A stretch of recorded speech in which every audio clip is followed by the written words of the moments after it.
Bangku Kosong, Ujian Terakhir adalah film Karina Suwandi di mana dia membuktikan pada dunia pendidikan bahwa tak ada yang namanya murid pemalas. Yang ada hanyalah murid yang bodoh. Gimana ujian? Bisa. Tanpa buang-buang waktu, film dimulai. Langsung menuju ujian yang diselenggarakan pukul tengah 4 sore ketika sekolah sudah sepi. Jadi apalah gunanya papan peringatan ini? Masuk ke dalam, ujian sudah dimulai, di mana para murid datang dengan persiapan yang matang. Seperti si John Smith yang sudah menyiapkan contekan dengan level enkripsi setingkat CIA.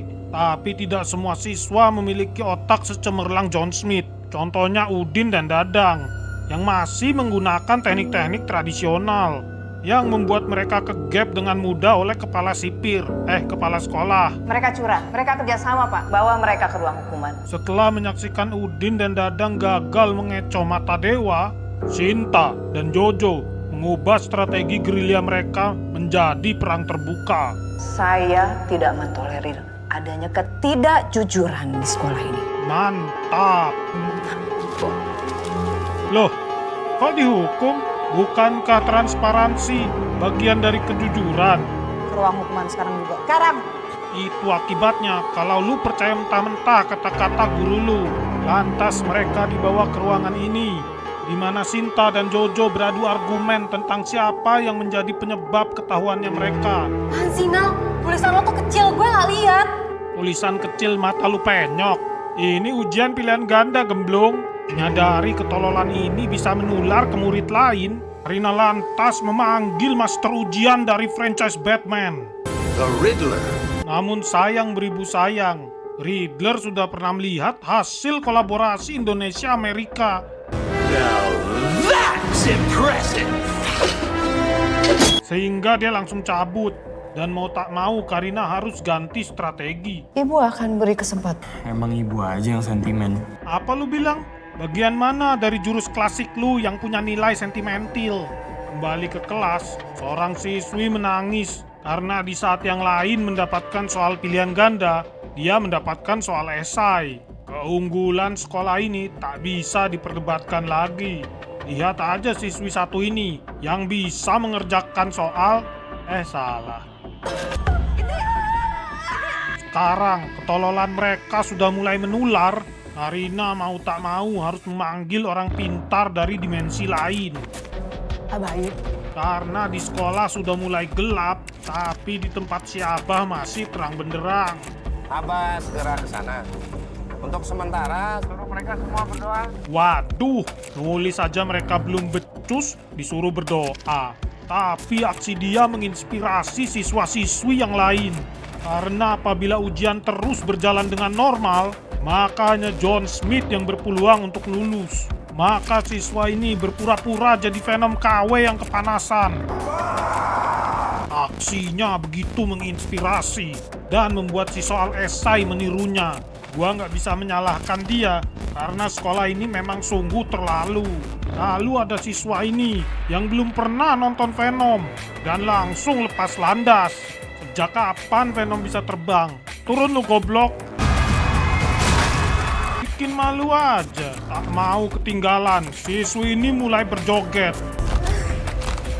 Jogetannya begitu asyik hingga lu mengira ini film musikal. Selagi semua ini terjadi, siswa-siswi yang lain asik bermain kejar-kejaran. Film ini benar-benar sudah kehilangan arah. Ngapain itu yang di belakang lari-lari sendiri? Akhirnya, ada yang punya cukup otak untuk membimbing mereka keluar. Sayangnya tak punya cukup bakat untuk memberikan ekspresi yang tepat. Ia tahu bawel banget. Lantas murid menyerbu gerbang di mana satpam yang berjaga sudah menyiapkan segalanya. Seperti parang untuk mencegah murid yang mencoba kabur. Lu Pak, sangat layak naik gaji. Masih belum bisa pulang. Ujiannya masih belum selesai. Ujiannya udah selesai 10 menit yang lalu waktu dia epilepsinya kambuh. Dasar goblok. Lihat murid-murid ber-IQ rendahnya gugur satu persatu. Karina bersikukuh agar dunia luar tidak tahu kegagalannya sebagai tenaga pendidik. Tetap di sini. Sebentar. Sebelum kita lanjut, tadi kan di sekolah udah gelap. Kenapa sekarang terang lagi? Sabar. Kembali ke sekolah. Karina mengumumkan keadaan darurat di seantero sekolah. Hari ini sekolah kita mendapat bencana yang... Di mana dia secara ajaib bisa tahu kalau pendengarnya sedang ngobrol. Dan menunggu mereka selesai ngobrol sebelum melanjutkan kata-katanya. Kalian tenang dulu, dengerin aja pengumumannya. Sekolah bisa. Sandra dari Hong Kong, lu bilang sama murid lu, jangan lari-lari aja, royokin rame-rame, kelar urusan. Akhirnya yang ditunggu-tunggu tiba, dan setelah menunjukkan pada kita teknologi tembok di masa depan, kita akhirnya bisa melihat seperti apa bala bantuan yang ditunggu-tunggu oleh Karina. Sebelum kita lanjut, kalian tentu masih ingat dengan solusi dia yang menyuruh semuanya untuk berdoa. Maka tentunya sekarang kita berekspektasi dia akan mengeluarkan jurus-jurus eksorsis. Tapi yang keluar jurus kuncian. Ini gimana? Lu nyuruh orang lain pakai doa? Kang Tepu nih. Separah apa situasinya, Amanda? Separah noob Saibot yang diundang tanpa aksi bela diri. Kenapa bangku itu kosong?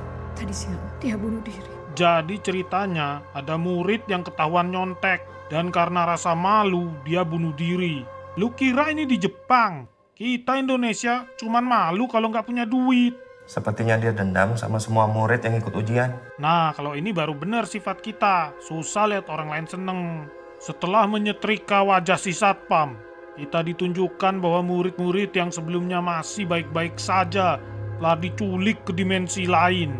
Gimana ceritanya murid yang ujian aja harus nyontek dalam sekejap nguasain jurus perpindahan dimensi? Lagian yang meninggal kan cuma satu siswi. Kok dia bisa ngerasukin banyak orang sekaligus? Kekuatan makhluk goib ini besar. Oke, apa kata lu lah. Film lalu, kembali ke murid-murid calon guru besar ini.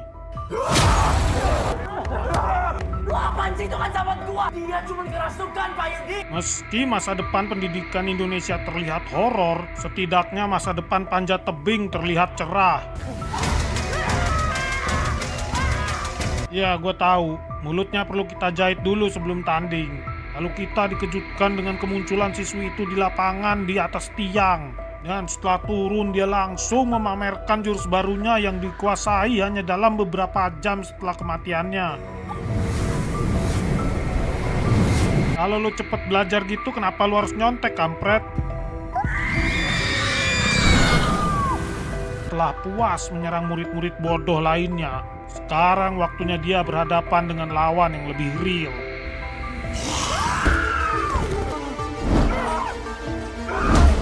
Bentar, kenapa lu berantemnya jadi kayak kucing garong begini? What happened to this shit? Jurus lu lagi cooldown. Pada intinya, Abah gugur setelah memberitahukan pelaku sebenarnya, Ujang Pegat, seorang serulingis yang pandai menghipnotis. Pegat yang dieksekusi warga karena tidak bisa bernyanyi sambil bermain seruling membawakan lagu Metallica, bersumpah untuk membalas dendam. Untuk mengembalikan mereka yang hilang, bangku kosong itu adalah portal yang digunakan oleh iblis Ujang Pegat. Sebelum berangkat, ada baiknya kita dengarkan dulu ceramah dari Capsek. Angka bukan segala-galanya. Oke, sekian dan terima kasih. Sesampainya di rumah Pegat, mereka mengintai pergerakannya. Tentunya kalian berpikir mereka bersiap untuk menyergap Pegat dari belakang. Ujang Pegat! Kalian gak salah lihat, ngapain mereka tadi pakai nyumput-nyumput segala. Tantang aja dia langsung pas baru dateng. Setelah bertransformasi menjadi Tipakai dengan kearifan lokal, Pegat tampak mustahil untuk dikalahkan. Sampai akhirnya Karina datang membantu dan menusuknya dari belakang. Seluruh pertarungan ini bisa lu hindari seandainya lu nggak melakukan omong kosong ini. Ujang Pegat! Setelah membakar kursi kosong tersebut yang mengakibatkan rumah Pegat ikut terbakar, film pun akhirnya berakhir. Kalau kalian bertanya-tanya, kenapa mereka nggak bawa kursinya keluar dulu biar gedung sekolah nggak ikut terbakar? Jawabannya bisa lu lihat sendiri dari cara murid-murid ini berlarian.